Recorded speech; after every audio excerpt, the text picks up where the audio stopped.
Hello and welcome to the video version of my journal. I'm Stephanie Rivers.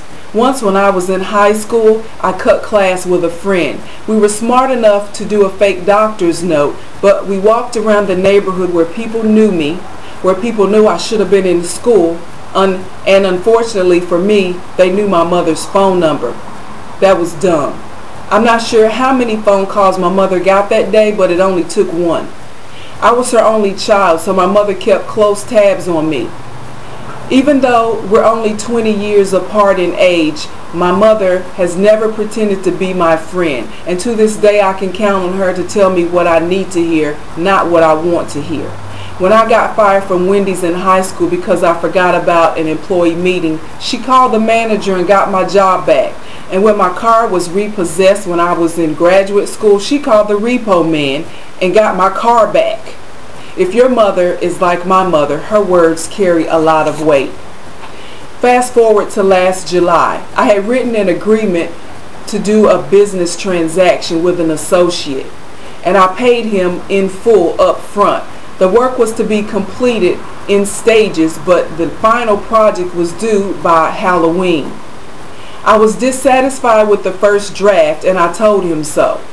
He didn't like my feedback, but business is business.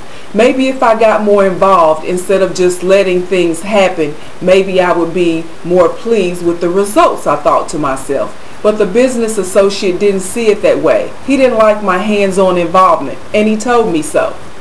You never know what a person is capable of, especially when they know they've got the upper hand. A simple business agreement had turned into a personality conflict. Now my irreplaceable information I gave him to complete the project was in jeopardy.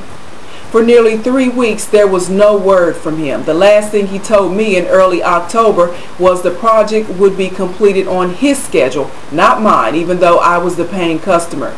Did that mean I would get my project next week or next month or not at all? He didn't say.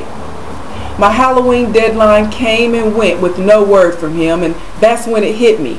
I wrote a letter to the one person I hoped was his word of reason, was his voice of reason. Yes, I contacted his mother. Within 24 hours, I received my finished project. He didn't like it, but I can live with that. If mama can't reason with you, nobody can. To find out more about the things that I care about, go to the written version of my journal. It's at eurweb.com. Thanks and have a super day.